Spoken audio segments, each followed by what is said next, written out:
Ready? Hit it! Hello everyone and welcome to Twice Nightly the podcast with Maria Lovelady And Michael Alan-Bailey, a podcast that aims to bring everything variety out of the wings and into the limelight. So what are we waiting for? Let's raise the curtain and start the show!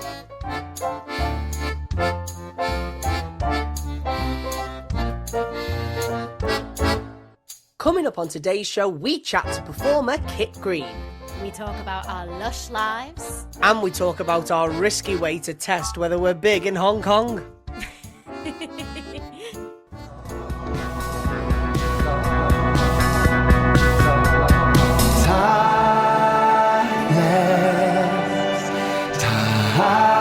Timeless, future I,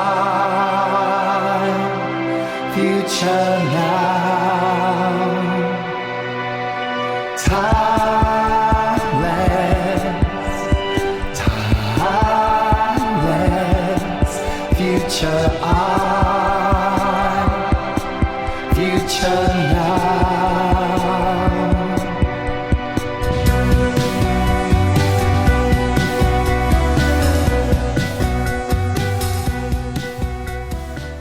Welcome back, everybody. It's so good to have you back with us after what's felt like such a long hiatus. I mean, it almost feels like we're starting a new series, but we're not. This is still the end of series 3, which has been a fantastic series. And we've had a little bit of time off because we've just been lazy and not doing anything. We wish. Actually, we don't wish. So we have been on tour with our show Twice Nightly, which we know many of you came to and we saw you there. So thank you very much for coming and for supporting us. And for those of you who haven't seen it yet, please keep in touch with us and stay tuned because hopefully we'll be bringing that to a theatre near you soon.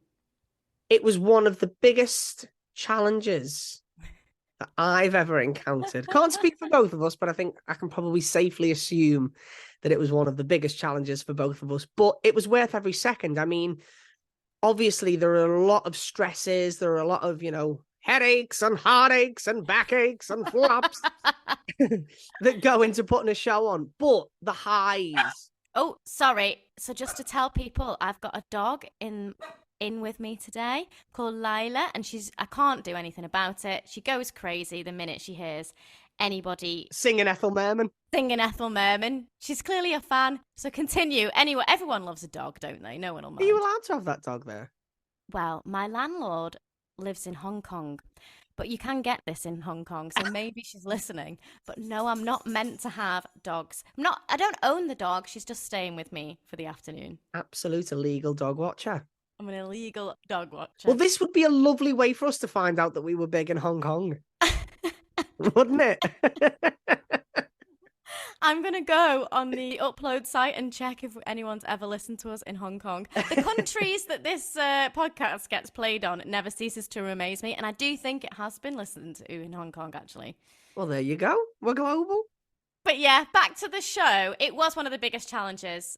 But I think what was amazing about it was that it wasn't anything that we couldn't overcome. Like every day, the show went up, curtain went up on time, audience came, audience clapped, and that was it. And we did it. And I think even though it feels tough, I don't feel like the audience would have watched us and felt like it was tough. And we just came out and entertained them. And I think that's what it's all about. The highs were beyond high, weren't they? Like they were the highest that the highs could be. Yeah. So we're really looking forward to seeing where the show goes, and we're looking forward to lots of all the big exciting things that we're doing in the coming months that I'm going to be really annoying now and do that thing and say, we're not really allowed to talk about them just yet. But we're actually not. We're actually not. But we do have a lot of exciting announcements to make in the coming weeks and in the coming months. So stay tuned, keep your ears peeled, keep your eyes peeled, and we'll bring you lots of exciting updates and lots of exciting news about what we're going to be up to in the next year. And hopefully there'll be plenty of opportunities for you guys to come and see us doing some other things. There's an exciting little teaser. And all these things obviously lead to better and better podcast guests, which we know is what you're all interested in. So keep tuned. And if there are any podcast guests that you think, oh, we'd love you to talk to this person, or I've just read this book, or I've just seen this documentary, or I've just whatever, seen this theatre show, and I'd love you to talk to this person, then please get in touch and tell us, because this podcast is for you as much as it is for us.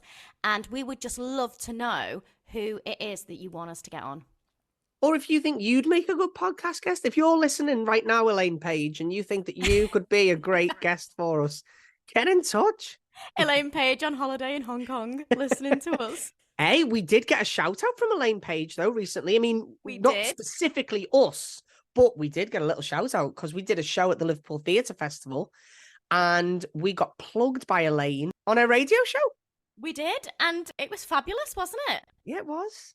So somebody else who is not a stranger to mounting their own shows and creating their own material, and somebody else that does this day in, day out, and has dedicated their life to creating theatre for people, is our guest today, Kit Green. Now, Mike, how did we meet the fabulous? And we use the word fabulous a lot on this show. When I edit the show and I listen back, I'm sure you're the same, Mike, I think, oh my God, we call everyone fabulous. Like, everybody, that's how we refer. But Kit is the definition of fabulous, I think. And actually, I don't think we can use it about, like, there needs to be another word that's more fabulous than fabulous. Yeah, fabulous underplays Kit.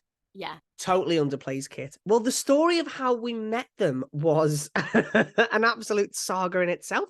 We met Kit at the unveiling of the Fred Barnes plaque, which was in Warwick Avenue.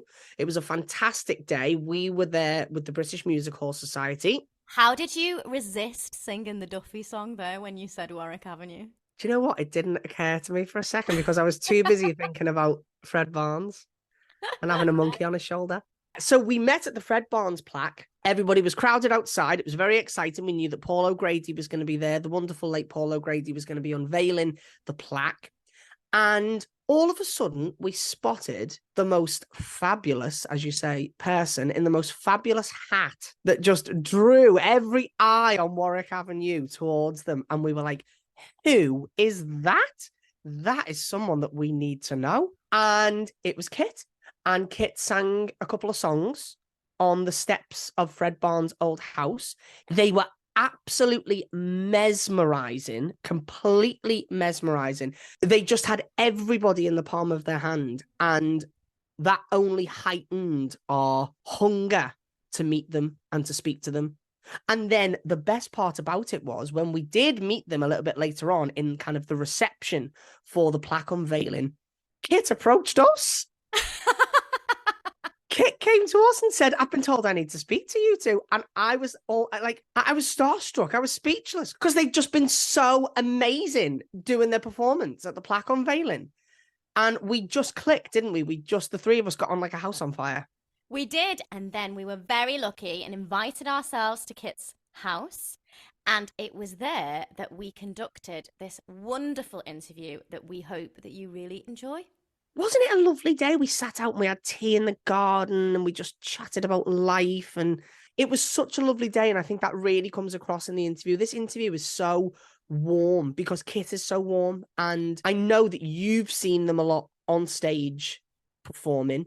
Since then, I have, yeah. Since then. Yeah, and the last time I saw Kit perform, actually, was at Wilton's Music Hall, which, as you know, is one of our favourite venues. And if you've not heard of Wilton's Music Hall before, we have an episode, I think all the way back in series 1, dedicated to Wilton's Music Hall. It's the oldest music hall in London, and you can listen to basically the history of that fantastic venue in that episode. But when I last saw Kit, in the audience was Tom Carradine, another guest from this series, who, I mean, the feedback on Tom's episode was out of this world. Like, everyone loved a bit of Tom. So go back and listen to Tom Carradine. He's a Cockney knees up singer that goes around London and sings all these fabulous Cockney songs, keeping music hall alive. And also Ali Wolf, who runs the Clapham Grand and the Mighty Hoopla Festival. Now go back and listen to that. That was all the way back in series 1. So go back and listen to that. And it just goes to show you how this world of music hall and variety is all connected, and it's because it's quite niche. It's quite niche, and yet everybody is welcome. Completely. And it's all about, again, it's that community thing, isn't it? Which is what we always talk about on this podcast, when we talk about musical, when we talk about variety, when we talk about show business as a whole. It's all about that community spirit that I think a lot of people, especially sort of who are outside of the business, don't always see. You know, they think of it as quite a ruthless thing. They think of it as quite a cold thing, you know, that it's very much a stoic business, and, you know, Dog there's eat no... dog. Yeah, totally. Dog eat dog. Pardon the pun, you with your illegal dog there.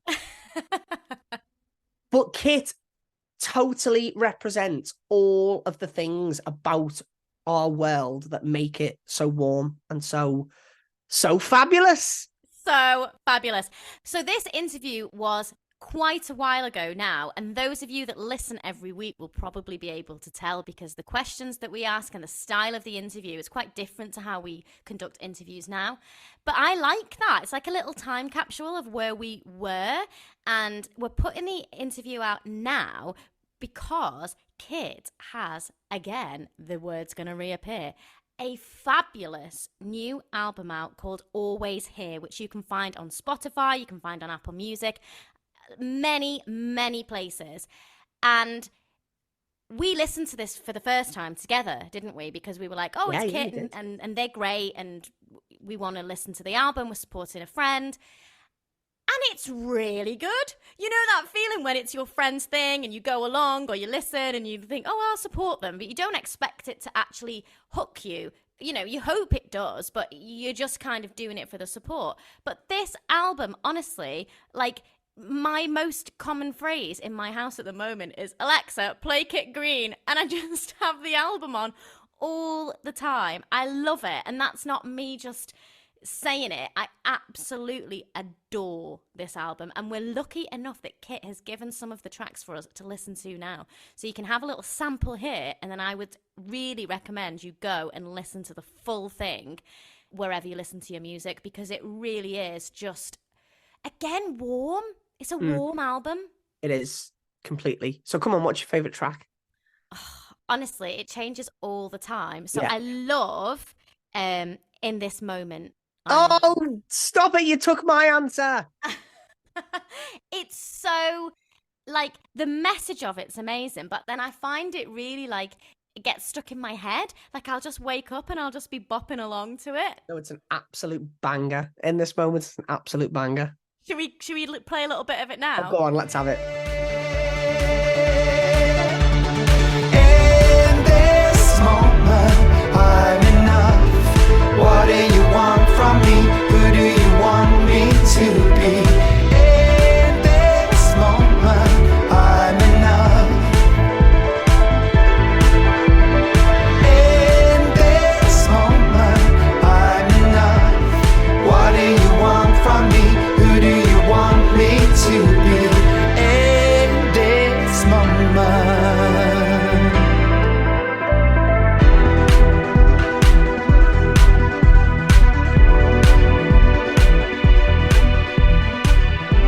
There you go. I hope you were Just dancing great. along. I hate that we've only played the sample. It's like, why? I want to play the whole thing. If you want to hear the whole thing, guys, you know where to go. But do you know what I also like is the Lazy Ice Cream Sundae song? Yes! Oh my yes, God. I didn't think you were going to say that, but I love Lazy Ice Cream Sundae. You like ice cream, don't you? You like ice cream, don't you? Sweet, sweet sugar and fat, ain't nothing wrong with that. Sweet, sweet sugar and fat, ain't nothing wrong with that.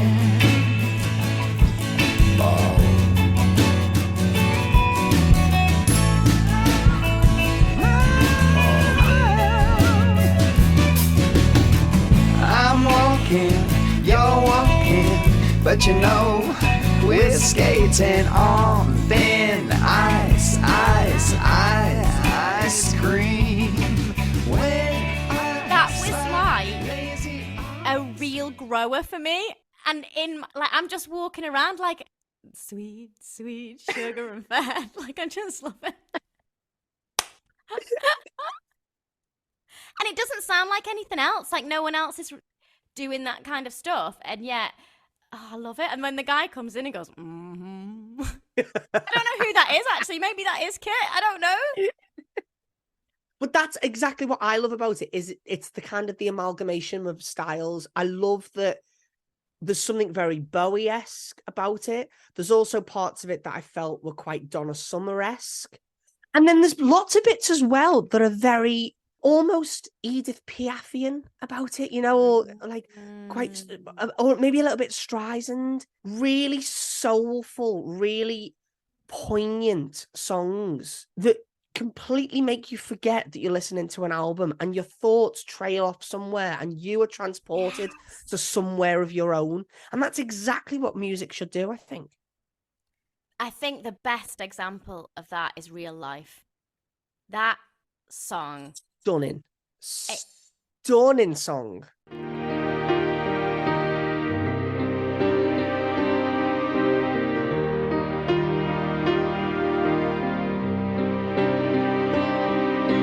Flirty smile, longing glance. I'm the final reel in the grand romance. This dirty street is a movie screen, and we all agree that the star is me. Lush life, I brush with golden light. I'm everything, and everything's alright. Lush life, Technicolor heights. I'm everything, and everything's alright.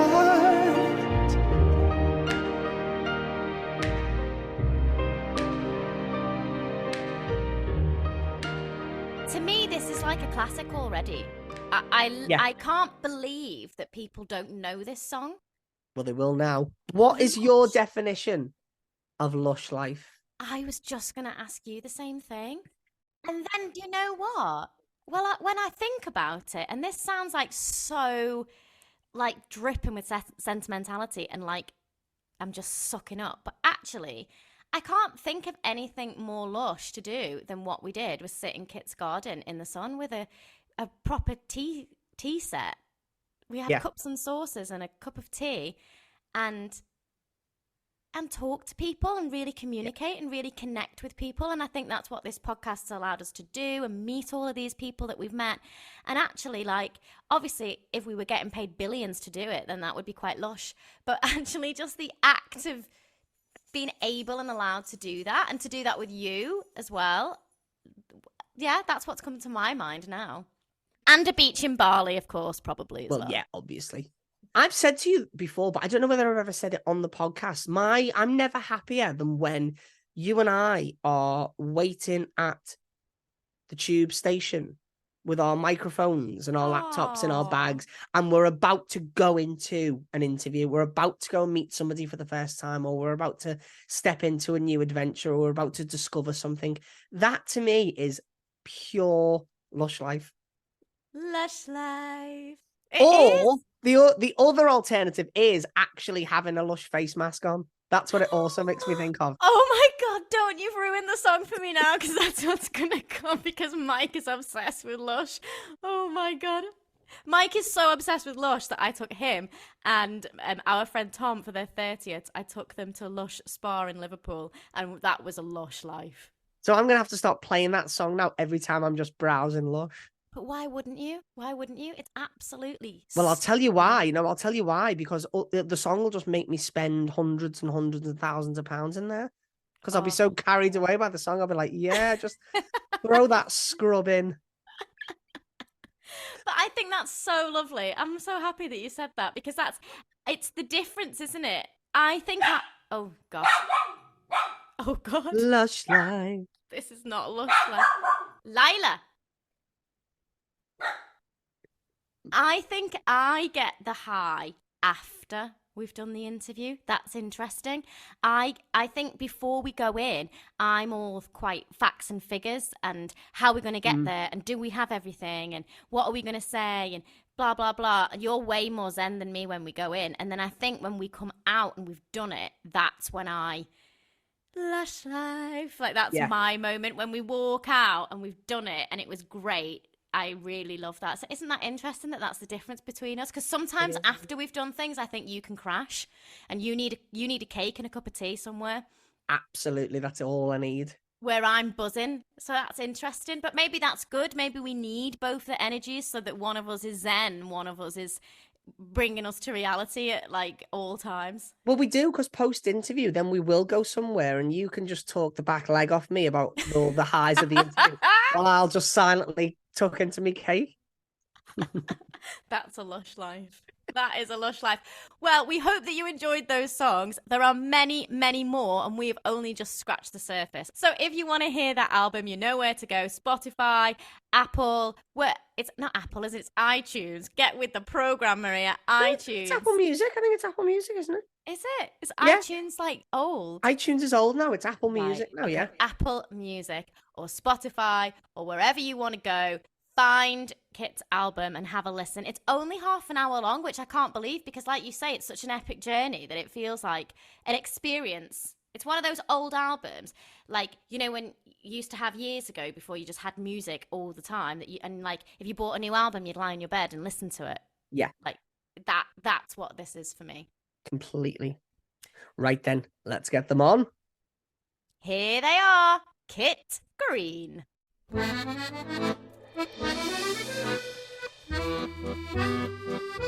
So, Kit, tell us a little bit about how the variety of theatre has spiced up your life. I'm sure it's very spicy.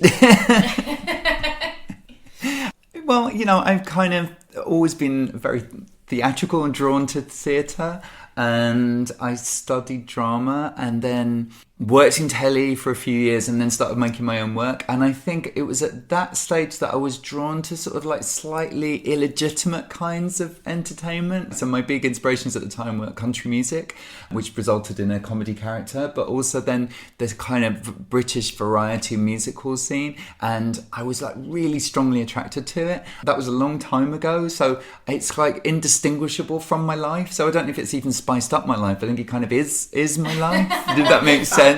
I definitely don't come from a theatrical family, but we had this one party album and it was called a Cockney sing-along album or something like that. It was like, I don't know where it came from in the family, but we used to put it on all the time and it had the Okie Kokie on it and the Lambeth Walk and all this. I mean, it's basically, if we still had that album, that is my Ida Barr career. And we did used to put it on at family parties and then we'd do the Okie Kokie and then do the conga line around the house and all that kind of stuff. Exactly like my house. Exactly. My grandmother was not in theatrical, but she should have been. And she was like sort of working class woman from Sheffield who loved a fun time. So it's probably what you're talking about is just that sort of like, oh, should we get that album on? We'll have a sing-along. Oh, they smash him, won't it? And it's cross-generational, isn't it? And that's so beautiful. And I love that. And I think, no exaggeration to say, all my work's about that. Like ostensibly in the kind of things that we'll probably go on to talk about today. But also, I always say that all my work, like the large-scale, immersive, you know, very arty projects, they're just about communal joy.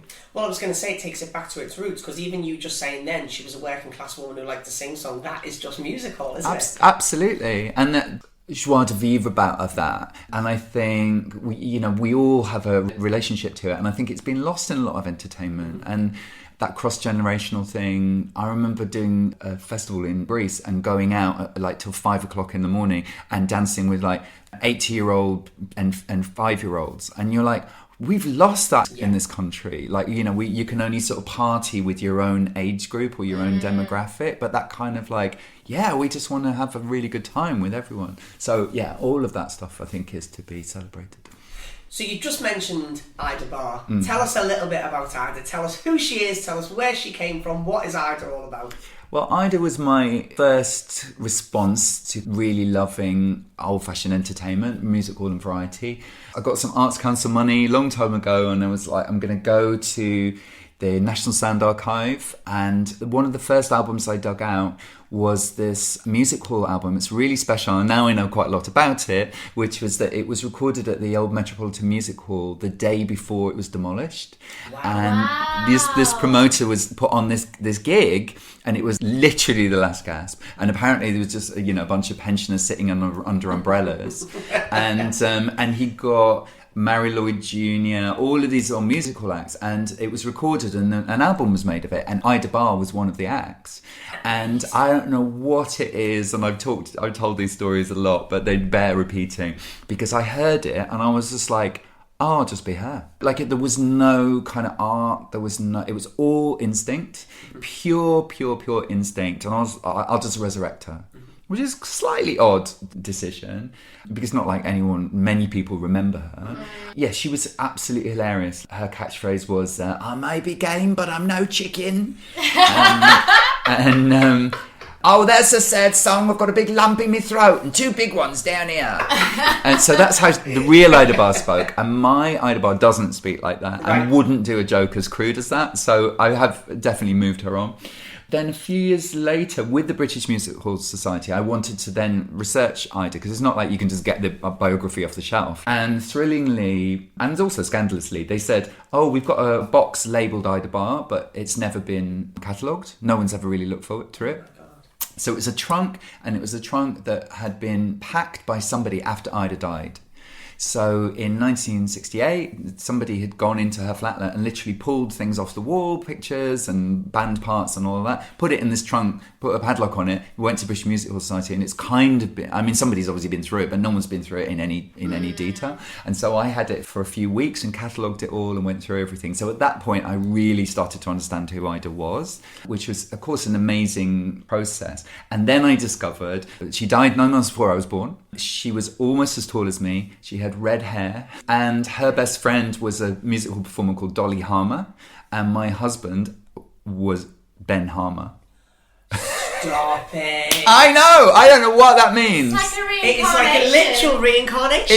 It's so weird, and I'm not that kind of woo spiritual person, but these are just facts. Yeah. Those are just the facts, and those are the facts of my life. So whatever's going on, that was the instinct. Fate. I know, it's great, isn't it? To be. Well, I'm interested in, because you said that you made a decision not to make the jokes as crude. Why did you have that reaction? Instinct. I wanted there to be quite a lot of subtlety in Ida, so then the voice became very important. So there's 3 things going on with the voice. So it's that posh actress playing Cockney, most notable from Joyce Carey in Brief Encounter, which is, well, there go me Ben, but it is all over the floor. All of that. Oh, thank you. To look sharp and be quiet. Well, I opened a tea shop in Hythe. And so I took that voice, made it a bit more Cockney, but then added that contemporary street talk. So then there's the 3 things going on. So then you get the classic Ida voice, which is, she's no better than she should be, as I live and breathe, innit? You know what I mean? He specifically asks me to come down. He specifically asks me to do some beats and rhymes, and I set out some bars, innit? So there's quite a lot going on with that voice. That on top of like ostensibly rude jokes would just all be too much. Ida's quite withheld. She's an observer. And one of the most important things for me from a sort of technical performer perspective is that I was at the time known for doing Tina C, which is big, glamorous, beautiful character, very high status, very high energy, taking up a lot of space. And I wanted to try and do the absolute opposite. And so I played somebody not glamorous, not beautiful, very low status, like the lowest status you can get, like a pensioner who's poor, lived in the inner city, so has no status in the world, is frail, and has very low energy on stage. Because as you know, as performers, it's technically very difficult to be low energy on stage. Definitely, yeah. And that's why younger performers always go, "Hi everyone, this is great, it's great to see you." And you're like, I'm exhausted already, you've only said 3 words. But as Ida, I deliberately play with it, and you have to work even harder if you're low energy. And one of my favourite things to do as Ida is to do the thing of like, oh right, yeah. Don't let the energy die. Oh dear. right, everyone all right? Do you know what I mean? Like, because you don't do that. Yeah. You always build It's the like left, all the build rules the left. broken. Yeah. Yeah. So I kind of set myself this technical exercise. And so maybe sexual jokes are too easy in a way. And then my other rule is Ida never swears. Because again, that's too easy. And the classic, mentioning no names, but that's the classic, is like old lady says something rude, is an easy joke. Especially when you're dealing with street vernacular. It would be really easy for Ida to use sort of offensive terms and talk about bitches and hoes and, all that kind of stuff. And that felt like culturally wrong. So there's a lot of instinct with Ida. Anyway. And more interesting for you as a writer as well, because you have you have to structure the joke and you have to structure the humour in a different way that isn't, like you say, just an obvious choice. And I literally will do a whole rap about dado rails. Or Ida's dog. So I did do She's a Bitch by Missy Elliott, but about the dog, because she is. Right, she's female. Yeah. So I put her out, for breeding purposes. So the description is, she's a bitch, about 3 years old, fertile, I'm sure. It's because of hand, I'm sure. You know what I mean? So that's as crude as it gets. Yeah. And do you know there's the Megan Thee Stallion song Savage? Yeah. Classic song with Beyonce. So Yeah, they did a remix with Beyonce. And then there's a remix with Ida Barr. So it's Megan, Beyonce and Ida.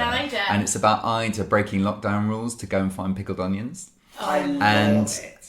Shall I give you a bit? Give us a bit. I was rehearsing it this morning, so I will have to still read it. Yes, B, I'm a savage. I try to pick a lily on the forecourt of the garage all night. Texaco garage. It's got a little co-op, and I can often manage to get there under cover of night. When the neighbourhood watch take flight, no one is around, set the matter paralytic, I move fast. I say fast, less mofa, na na na na na na na, more arthritic.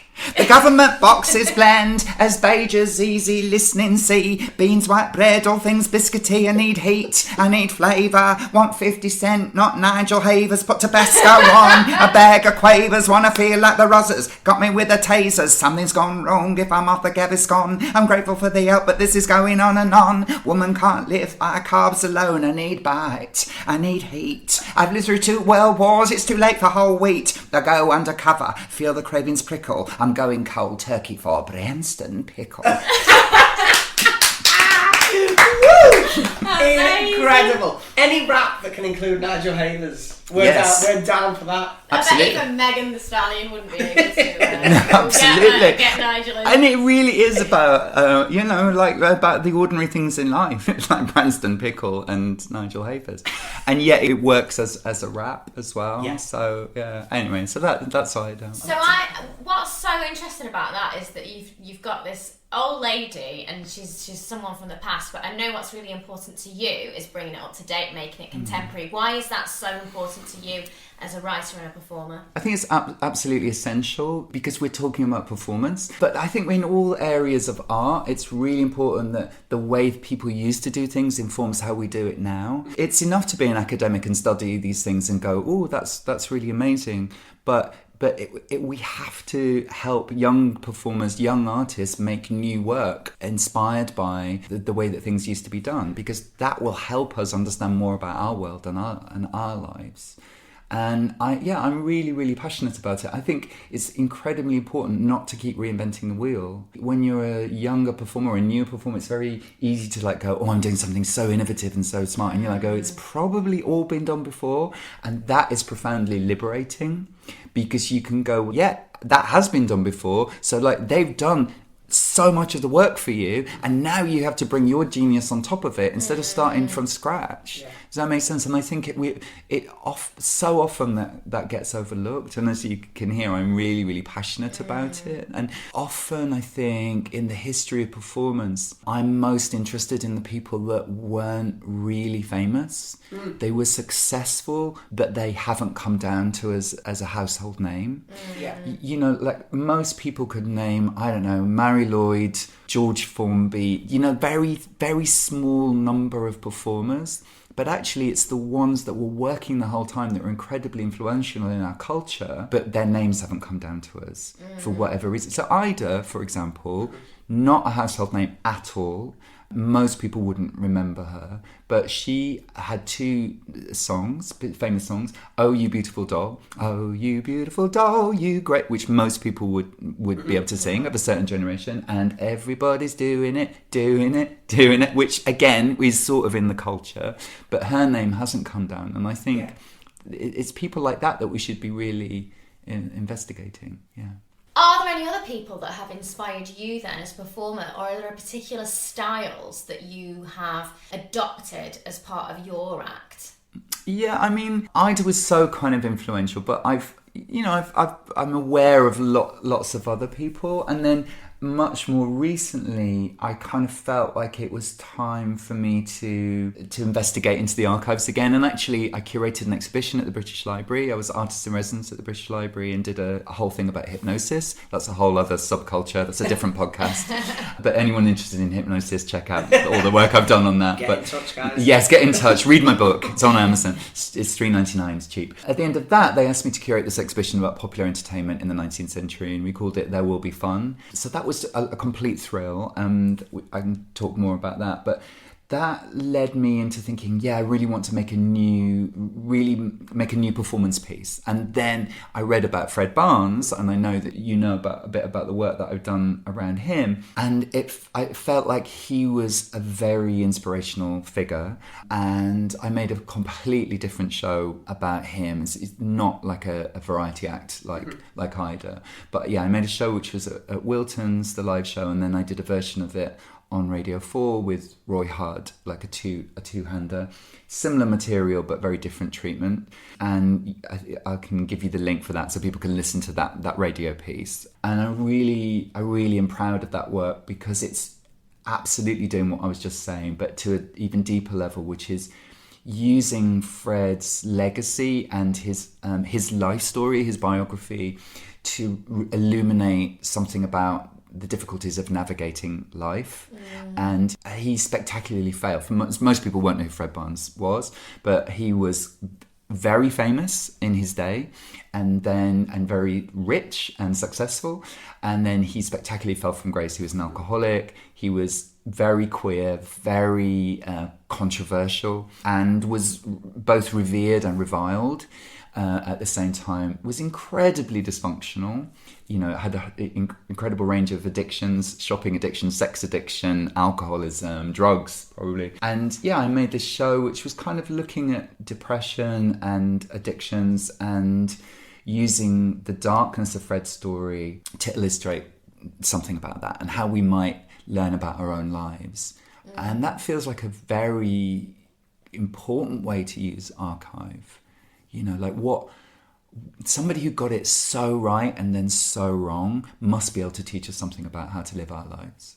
And as well, the fame industry is very similar today, and a lot of people aspire to be famous and aspire to be that successful, and yet it seems to, it was Musical Monster, it seems to, take them in and spit them out in the same way, and absolutely using someone like Fred to learn from, so that we don't make those same mistakes. He wrote a series of articles in the early 30s when he was really down on his luck. And he wrote them because he needed the money. It was in this Thompson's Weekly News, which is a bit like Take a Break, I think, would be now. And I think he was paid quite a lot of money, and it was obviously ghostwritten. He must have just sat there and chatted, and somebody wrote it all down and made this thing.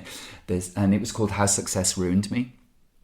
And exactly as you're saying, it's like that. Anyone who aspires to be famous should read the essence of that, if not every word, because he talks about how his life was destroyed by fame and notoriety, and that he couldn't handle it. I mean, he basically says that over and over again. I was not equipped for the opportunities that it gave me. And these were almost like the first stars of the day, because popular entertainment was like sort of in its infancy, wasn't it? And mass media, and they were an experiment, really, weren't they? In terms of they did not know what they were getting themselves in for. Absolutely. And he was a working class boy from Birmingham, from the back streets of Birmingham, who achieved incredible fame and made a huge amount of money. So it is very analogous. It's not like somebody, I don't know, training to be an opera singer, coming from wealth and all that kind of stuff. He went from very little to earning a huge amount of money, and he spent it all.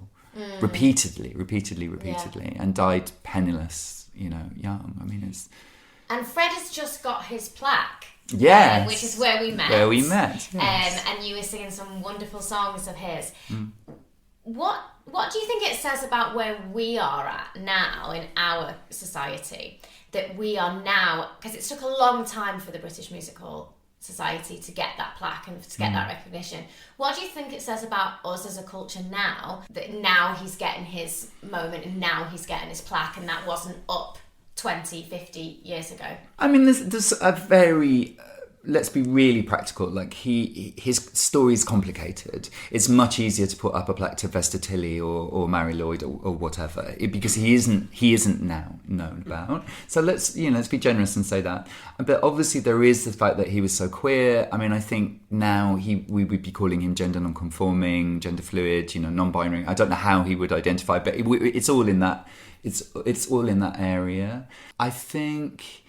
When I was first looking into him and talking to people about him, they would automatically trot out the line, which when you look at the archives, when he was talked about in the 60s, when people still remembered him and had seen him when they were young, and there would always be this thing about like, oh, Fred Barnes, poor sad Fred Barnes, what a way to go. And somebody who drinks themselves to death there's a whiff that goes around that of there but for the grace of God, like it's uncomfortable, isn't it? Yes, absolutely. And I think there's still that about him even now, because people who are now in their 70s and 80s will have grown up around people that would go, oh, Fred Barnes, he flew too high and fell from grace, and I think there's that as well as the homophobia, transphobia that's going on. So it seems odd to celebrate somebody almost that had that.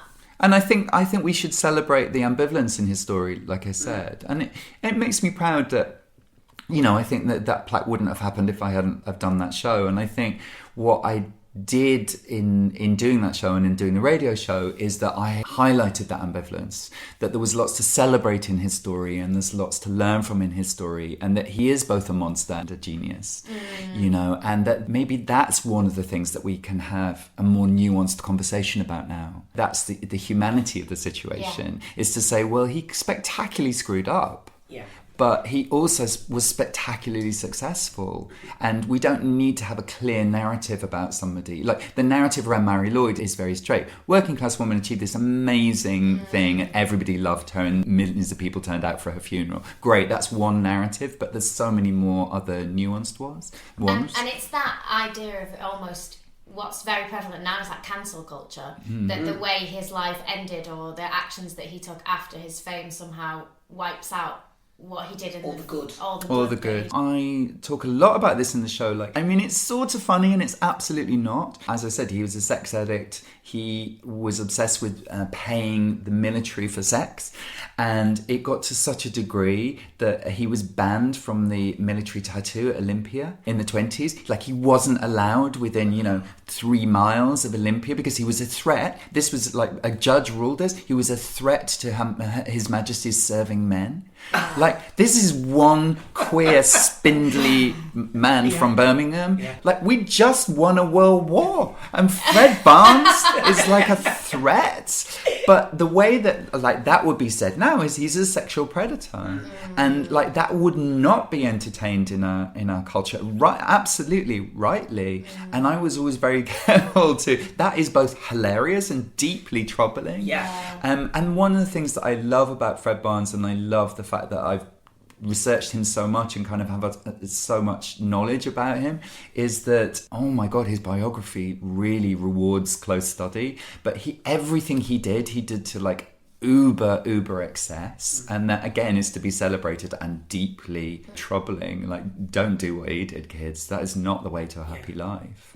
So and the central metaphor, which is just, this is when I knew I had to do a show, is that at the height of his fame he would spend so much money on clothes. And there's a description of him by Don Ross, who was a theatrical impresario, of him walking down Charing Cross Road, and his wife went, "Quick, Don, cross the road, cross the road, cross the road." He was like, "What?"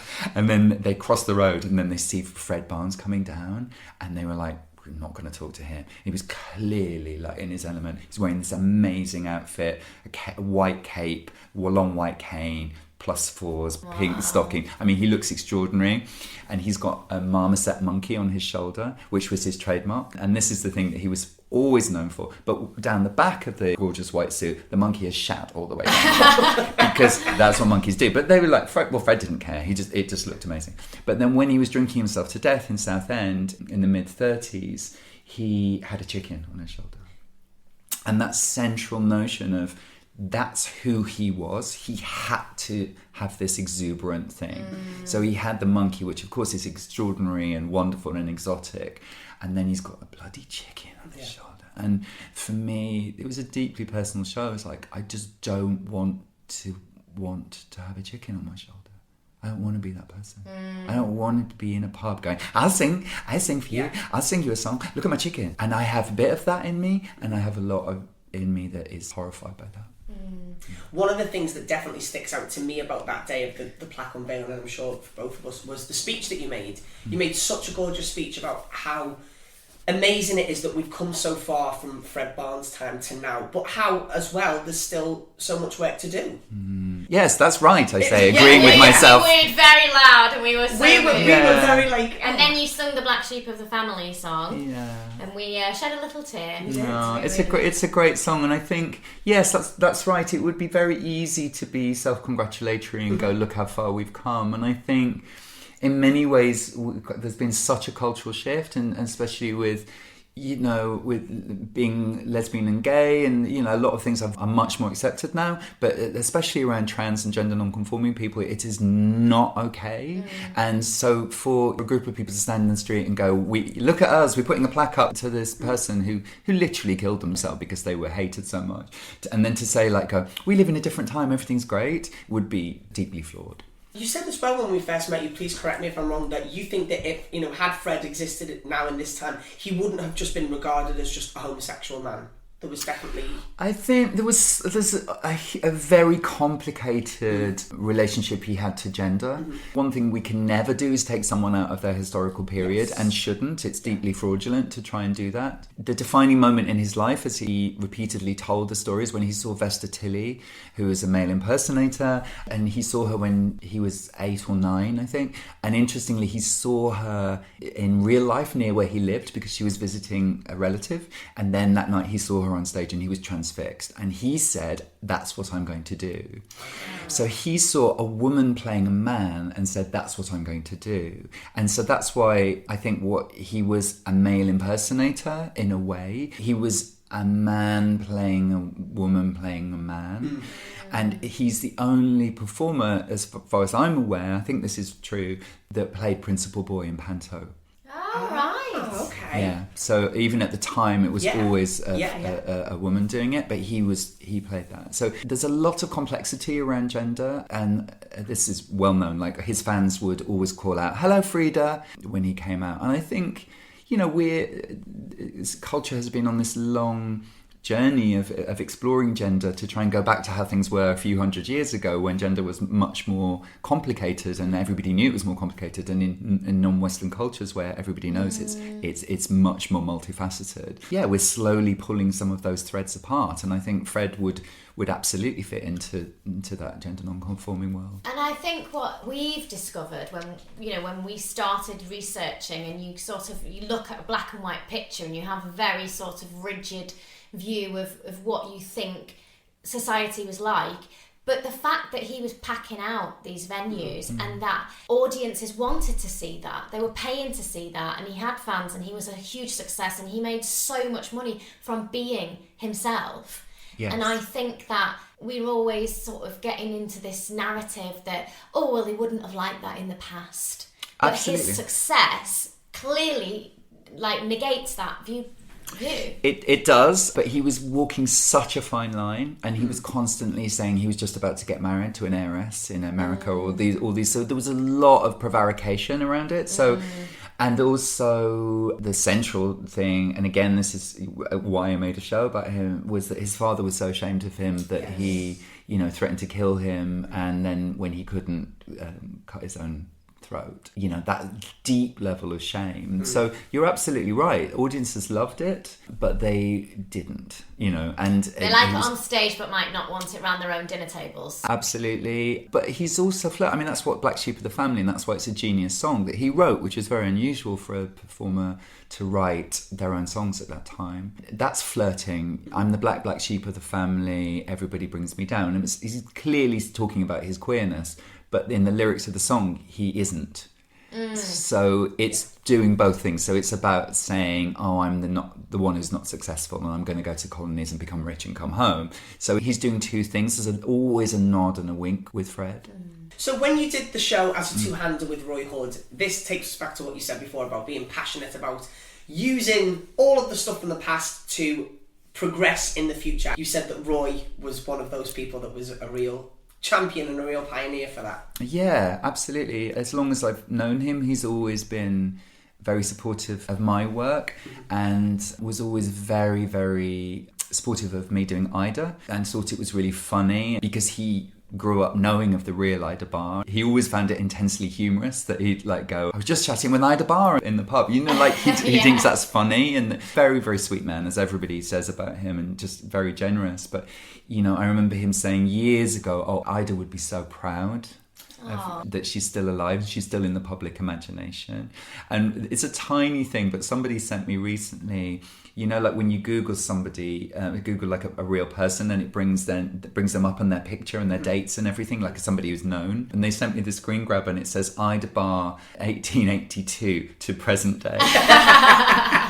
Because it's obviously the algorithms are a bit confused because like there's all these historical references, but like she's still active now. Still active, yeah. So I have literally kept her alive as far as Google is concerned. I love that. It's so no great. higher compliments. It's really, really great. So how well does that make her? For you as a performer, what do you take away from when you've played these characters? Does it affect you in your life and the way you approach things, or does it remain on stage? Oh, that's such a big question, I think. And I think I'm constantly exploring that. One of the things for me is that, as I mentioned, Tina Sees, and that, you know, Tina has been a very big project in my life and a very important character. And I decided a few years ago to not do Tina anymore. I needed to stop doing that so that I could then explore my gender in everyday life. And that was the start of my transition in a way, which I'm taking very slowly and very intuitively. But I think whilst I was living such a sort of female presence in the public imagination and on stages, I think I was almost getting in the way of that. That was also necessary for the time when I started doing the character, and you know, that wasn't possible 20 years ago, what I'm doing now. Ida serves me in some ways, and that's why I'm still doing Ida, but not a lot. Yeah, it is very personal. It is a form of therapy. I think all performance should be. Doing the Fred show was a very particular time in my life. It was a way of talking about addictions and depression, and I definitely don't relate to a lot of that anymore. Right. And that was a very important way of working things out, and I'm very grateful to him for that. I mean, I would never say never, but I wouldn't want to do a long run of that show again. Yeah. It belongs to a particular part of my life.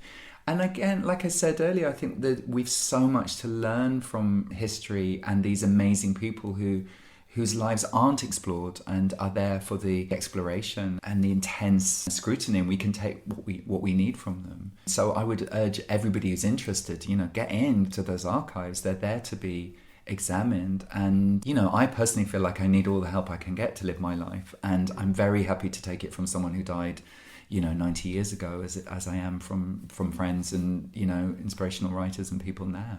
Yeah, and I think, as you said before, there's a comfort in knowing that people have gone through things before, whether that be, like you said, you were talking in terms of art, but even in life experiences. Yeah, and I think being a performer is a crazy, insane thing to do. I can say that to you too. It's so taken for granted in our culture that it's a thing that is to be prized and celebrated. Well, yes, but it's bloody bonkers. And I think For me, I'm just very grateful to have had the career that I've had and I'm having.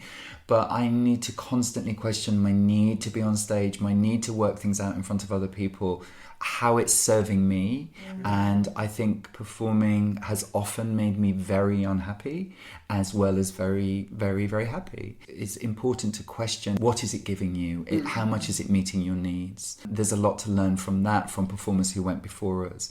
The lives that they lived, especially in the music hall period and the early variety period, were very hard lives. That's very well documented. They had to work incredibly hard, 4 or 5 shows a day, a night. All these things are very well explored, and it killed them.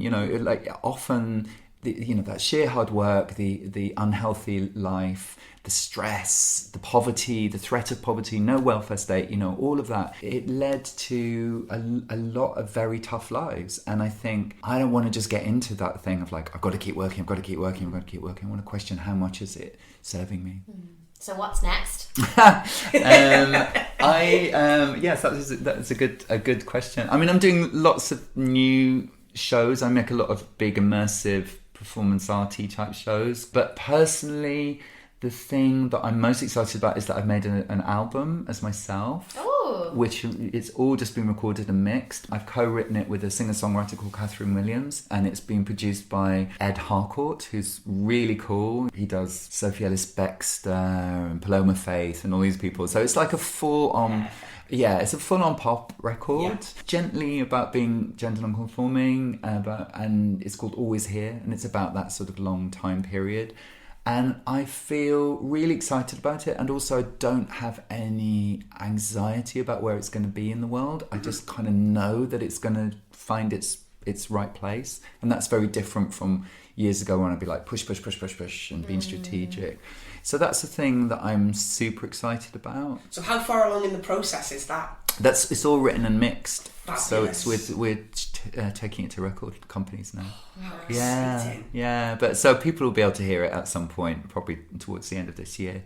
Fabulous. Yeah, thanks. So apart from the performers we've already spoken about, who are some of your favourite variety or music hall entertainers?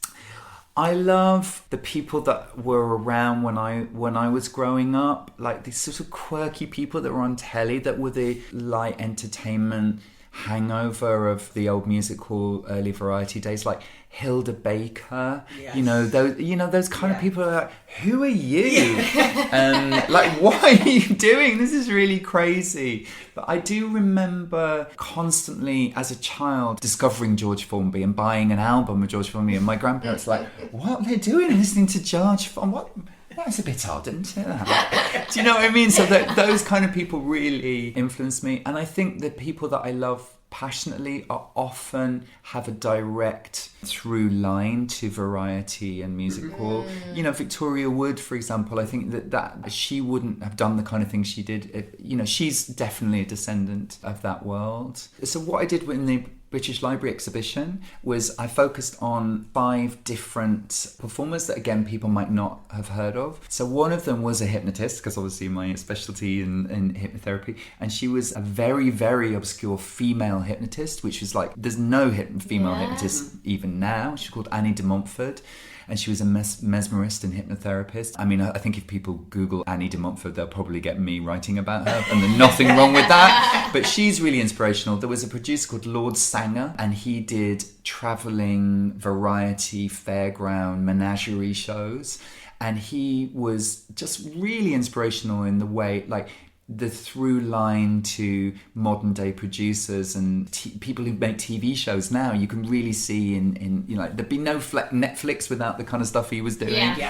Dan Leno was one of them, obviously not obscure, but we got some amazing things of Dan Leno that has not really been seen in public before. But what an inspiration he was. I'm personally obsessed with the pantos that were put on at the Theatre Royal Drury Lane in the 1880s, and I've been working a passion project for years is to do a costume drama, a sort of comedy drama really, about backstage with Little Titch, Dan Leno, Mary Lloyd, George Labourn in those big shows. Like they're the dream teams of entertainment. And I just think, what was it like backstage in those in those environments? So those people, I think, Little Titch, people should be like, everyone should know about him. He was given like the Légion d'honneur by the French government for being a genius. His different body and the way that he explored his kind of abilities and the way that he was objectified as somebody living with disability, as we would now frame it, and the way that he used that, like that's like using queerness as your superpower.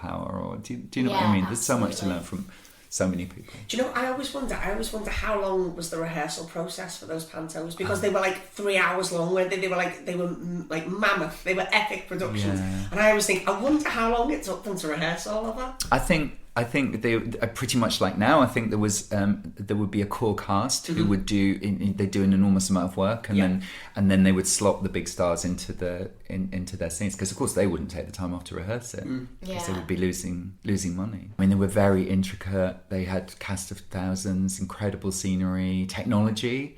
I mean, that's really important. It often gets overlooked that those kind of shows were pushing the barriers of what could be done theatrically. At that time, it wasn't Shakespeare that was doing that. It wasn't sort of innovative performance. It was like these big kind of entertainment spectaculars. So as a performer or as an audience member, what about theatres then? Can you tell us about some of your favourite theatres? What's like got a really special place in your heart? Wilton's is like really special for me, and I'm an associate there, and I was, delighted to be asked to do that.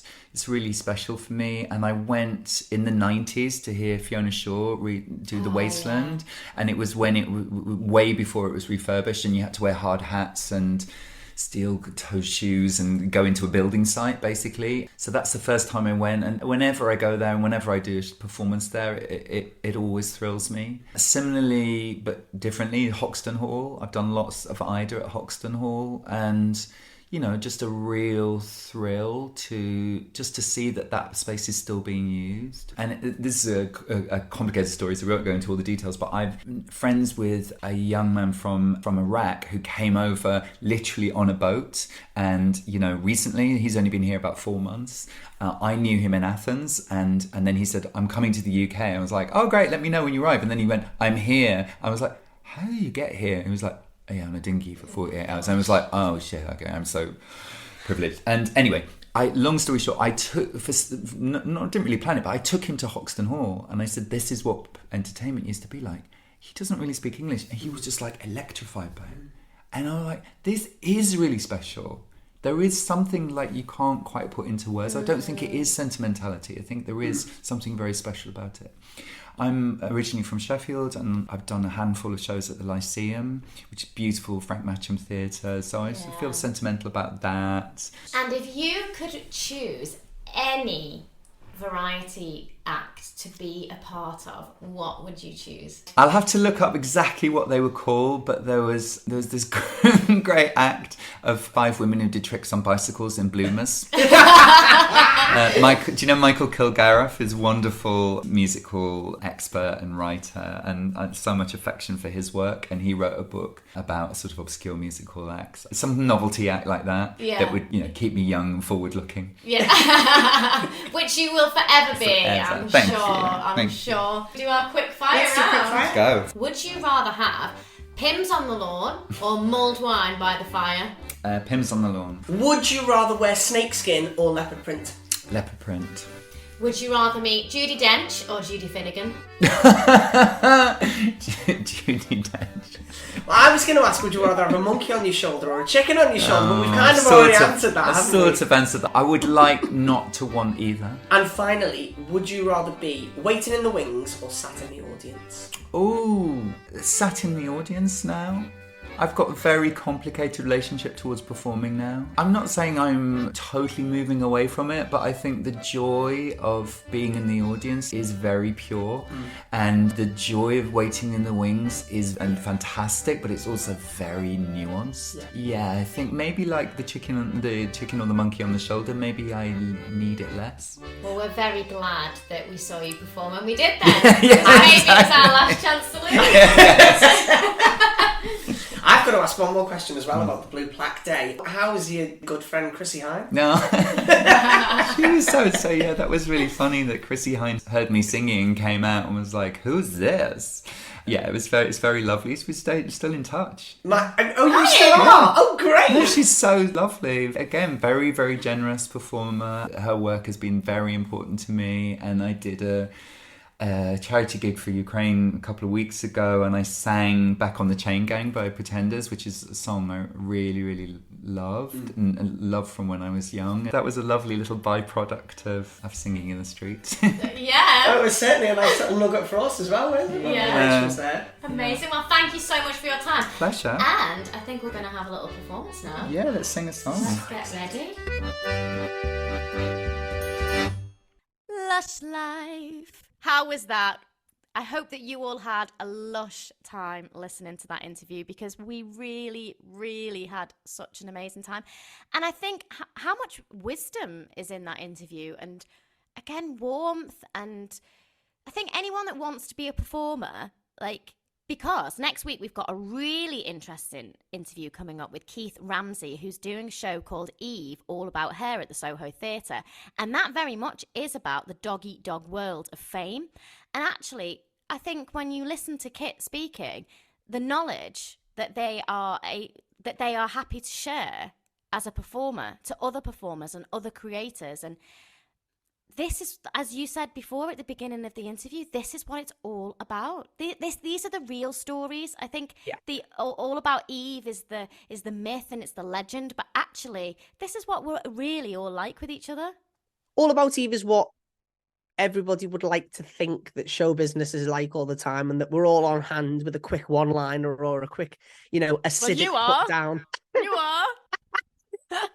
But it's not. It isn't. It's the world that Kit's encapsulated for us in the interview and in the album and everything that they do. So it was a real privilege to speak to them, and definitely one of my favourite experiences that we've had doing the podcast. It's been fantastic. And it doesn't end there. Kit granted us one extra very, very special little treat. They performed live for us at the end of the interview.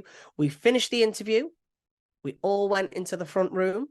Kit sat down at the piano, and this is what happened.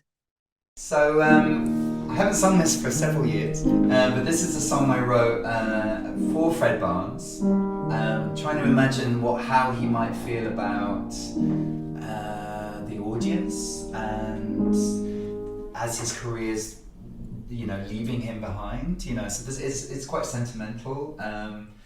Very, very beautiful memories of singing this with Roy Hudd. But yes, I might sing a bit of it as Fred, because Fred had an extraordinary voice, and then maybe just let that go, because he did sing in quite a weird way. But anyway. The love lingers on when the applause is gone, so don't feel sad but gay. A half-remembered song about love gone wrong, and you'll hum along and smile as you move on, and the evening's gone. I'll be singing, singing, singing my little song. So smile and forget me, smile, no regrets. We were together, then parted. I won't be broken-hearted. So smile, my friends, just smile. All that's left for us to say is... See you next week.